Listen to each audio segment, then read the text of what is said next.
You told yourself it was just background noise. A little something to keep your mind company while you made dinner, or cleaned, or answered emails you'd been putting off. You opened YouTube and let the algorithm decide. One video started, commentary, maybe a podcast, and you didn't think twice. It was familiar, it was easy. But somewhere along the way, you stopped doing the thing you were supposed to be doing. The laundry never got folded. The email stayed half-written. The pan on the stove started to smoke. And 3 hours passed. You didn't blink. Your phone battery died without you noticing. You plugged it in, sat back down, and kept watching. You were still in the same room, but the world had changed. Or maybe it hadn't. Maybe only you had. Your mind slowly rewired to crave the scroll, the autoplay, the comfort of not choosing, of not thinking. Video after video, voice after voice, face after face. You weren't even listening anymore, but you couldn't stop. Somewhere in the background, a reaction channel is breaking down someone else's drama. A man is yelling about finance. A woman is whispering into a microphone. A vlogger is crying again. And you're still watching, or at least, you're still there. Motionless, hollow-eyed, a warm body for cold data. YouTube was never just background noise. It was the signal. It became the soundtrack to your life, until life itself got quiet. The silence between videos grew louder than you could bear. The stillness after you closed the app became unbearable, so you didn't close it. You stopped being bored, but you also stopped being present. You stopped noticing the quiet, the way the wind hit your window, the way your body felt when it moved, the way you used to breathe deeper when no one was talking. The noise had replaced it all. And maybe the scariest part? You don't even know what you've lost, because your mind isn't wired to notice what's missing, only what's next. The next thumbnail, the next title, the next video you'll forget an hour after watching it. But you're not alone. Millions sit just like you. Phone propped up against the coffee cup, laptop open next to an empty plate, eyes glazed over, heart rate steady, thoughts on hold. They told themselves the same thing. It's just background noise. And now, it's everything. It doesn't know who you are. It only knows what you click. That one video you watched about productivity? Now you'll see 10 more, but louder, more urgent. One about quitting your job, another about waking up at 5 a.m., one with a man screaming that you're lazy, another promising success if you just hustle harder. You didn't ask for this, but you lingered for 8 seconds, and that was enough. The algorithm doesn't care if you're confused, anxious, or depressed. It doesn't care what season of life you're in. It cares about one thing, keeping you watching. So it shows you more. More of what made your eyes pause, your finger hesitate, your brain light up. Even if that thing was toxic, even if it was fake. And slowly, video by video, it builds a version of you that doesn't quite exist. A funhouse reflection made of your digital reflexes, not your values. You start to believe in the world YouTube shows you, that everyone is richer, fitter, smarter. That if you're not leveling up, you're falling behind. But it's not truth. It's engagement. Because the more you watch, the more you believe. And the more you believe, the more you watch. It feeds your curiosity and your fears, your hopes and your insecurities. You look for comfort, it gives you outrage. You want inspiration, it gives you comparison. You want truth, it gives you noise. And here's the cruel part. The algorithm learns from your pain. When you're lonely, it feeds you parasocial comfort. When you're tired, it feeds you dopamine hits. When you're lost, it feeds you answers that sound confident even if they're wrong. And every time you choose not to click away, it tightens its grip. It learns that a certain thumbnail makes your pulse spike, that a certain creator keeps you from blinking, that you're more likely to watch something when you should be sleeping. You're not the user anymore. You're the product. And slowly, the algorithm trains you, not just to watch, but to crave watching, to reach for your phone before bed, to keep a tab open while you work, to fill every silence with someone else's voice. And that warped mirror, it gets clearer every day, but never more accurate. You don't see yourself. You see who YouTube thinks you are. And if you don't pause, if you don't step back, you might start believing that's all you'll ever be. There's a reason YouTube feels like home. It's familiar, safe, curated just for you. The voices are warm, the recommendations are tailored, and the chaos of the real world fades away, one autoplay at a time. At first, it's harmless. You just want a distraction, something to fill the silence while you eat, something to play in the background while you work. But slowly, the silence becomes unbearable without it. You stop eating without a video on. You can't fall asleep unless someone's talking. You can't sit in a room alone, not really alone, not with your thoughts. Because now solitude feels like withdrawal. And that's the trick. It doesn't feel like an addiction. It feels like comfort. But it's not the kind that heals. It's the kind that wraps around you like a warm blanket while quietly locking the door from the outside. YouTube doesn't just kill time, it devours it. And you let it, because it gives you the illusion of connection without risk, the illusion of learning without action, the illusion of living without effort. You laugh, you cry, you get inspired, but then the video ends and nothing changes. You're still in the same room, same routine, same stuckness. Because it's all secondhand experience. And secondhand life is easier than the real thing. Less messy, less scary, but also less real.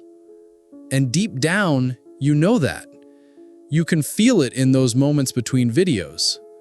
When the screen goes black and your reflection stares back. When the silence creeps in and you remember what loneliness actually feels like. What anxiety actually sounds like. But instead of sitting with it, you click again. YouTube knows. It offers another video, another voice, another escape. And you take it because it's easier than dealing with whatever's waiting in the dark. And because it works for a little while. But here's the cost. Your attention fractured. Your ambition diluted. Your time gone. Not stolen. Given. And the worst part? No one forced you. You handed it over, one click at a time. YouTube became your comfort zone. But comfort zones can be prisons. Soft, quiet, beautiful prisons, lined with neon thumbnails and soothing voices. And every day you stay inside, you forget a little more what freedom feels like. You tell yourself it's productive. These videos are educational. I'm learning something. This is better than wasting time on TikTok or Netflix. And maybe it is. At first, you watch a documentary on ancient civilizations, a tutorial on starting a business, a breakdown of habit loops and dopamine circuits.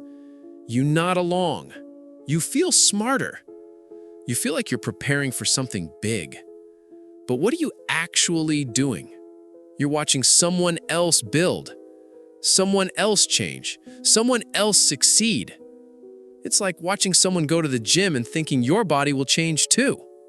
And it's not just about learning, it's about not applying. You flood your brain with so much information that you become numb, overwhelmed, paralyzed. You mistake input for output, and it kills your ability to act. You bookmark videos you never return to. You subscribe to creators you don't even remember. You tell yourself you'll start soon, next week, next month, when the time is right. But the time never is, because there's always another video waiting. One more productivity hack, one more motivational speech, One more day in the life that makes you feel like you're falling behind. And in chasing self-improvement, you become addicted to the feeling of progress, not the reality. YouTube gives you just enough dopamine to feel like you're evolving, without any of the discomfort that real growth demands. No rejection, no failure, no boredom, just curated stimulation, available 24/7. It becomes a loop. Learn, feel inspired, do nothing, repeat. And the longer you're in it, the more scared you are to leave. Because stepping outside means facing how little has changed. How many dreams got buried under autoplay? The books you never wrote, the ideas you never pursued, the version of yourself that got left on pause, waiting for the perfect moment that never came. And the cruel irony is, you started watching to become better, but now you're just better at watching. There comes a point, late at night maybe, when the glow of the screen starts to feel less like light and more like exposure. The algorithm knows you better than you'd like to admit. It feeds you your own insecurities, wrapped in thumbnails. It shows you people doing what you could have done. It knows exactly when to recommend how to fix your life videos, right after you've spiraled into cat videos and drama breakdowns. And you click, because it's comforting to believe you're about to change, that watching someone else rebuild their life somehow counts towards your own. But deep down it stings. You see reflections of the person you were supposed to be, the version of you that didn't get lost in endless playlists, the one who made something, anything, instead of always consuming. Every recommended video becomes a quiet accusation. Look how far behind you are. Look what you still haven't done. Look at the life you're not living. And that hurts. So what do? You watch something funny, or nostalgic, or meaningless, just to numb it, to blur the mirror. Because facing it is unbearable. Facing the hours, days, years you've given away to just one more video. You try to fight it. You delete the app, log out of your account, switch to a productivity channel. But the pull is stronger than shame. YouTube isn't just entertainment anymore. It's emotional infrastructure. It's where you go when you're lonely, when you're anxious, when you're heartbroken or lost or bored or just tired. It's not even about content now. It's about comfort, a familiar voice, a rhythm, a predictable structure when everything else feels chaotic. You don't even realize how much you depend on it until the Wi-Fi goes out. And you feel empty, like someone took away a piece of your identity. The screen has become your mirror, your therapist, your friend, your future. And you're terrified to admit that maybe you don't know who you are without it. It would be easy to blame YouTube, the algorithm, the thumbnails, the endless stream of content designed to hijack your attention and drown your thoughts. But the truth? You came here because you wanted to. You opened the app. You scrolled past the recommended for you. You clicked, even when you knew you shouldn't, especially when you knew you shouldn't, because there's a part of you that needs the distraction, needs the noise, needs the illusion of productivity when your real life feels like it's falling apart. YouTube didn't do that. You did. The algorithm didn't make you stop writing, didn't tell you to give up your workout, didn't steal your motivation or your discipline or your sense of self. It just gave you an easier option. And you took it, because it's easier to watch someone else build their dream than to face the fear of failing at your own. It's easier to binge 10 ways to fix your life videos than to fix anything at all. YouTube is a mirror, not a monster. And that's the part that stings, because it means you're not a victim. You're complicit. Every minute you spend numbing yourself with content is a minute you chose not to feel something real, not to try, not to risk, not to live. And yeah, maybe that's harsh. Maybe it's not your fault, not entirely. Maybe you're burned out.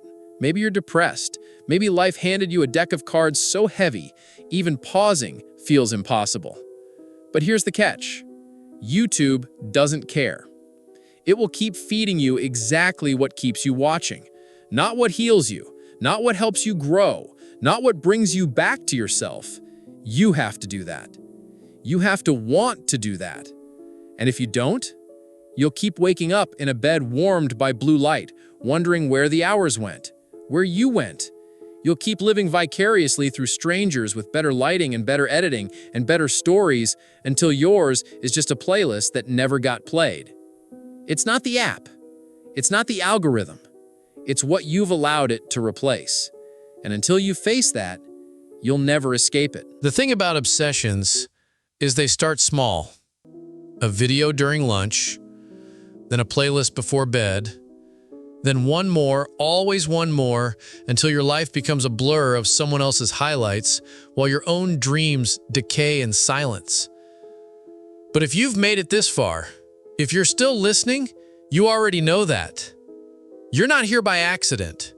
You're here because some part of you still remembers the person you were before the scroll took over, before you measured your day in clicks, before your inner voice was drowned out by autoplay.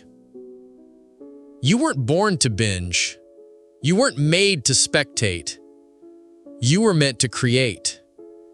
Maybe not YouTube videos, maybe not art or music or code, but something real, something honest, something that doesn't ask for views to be worth making.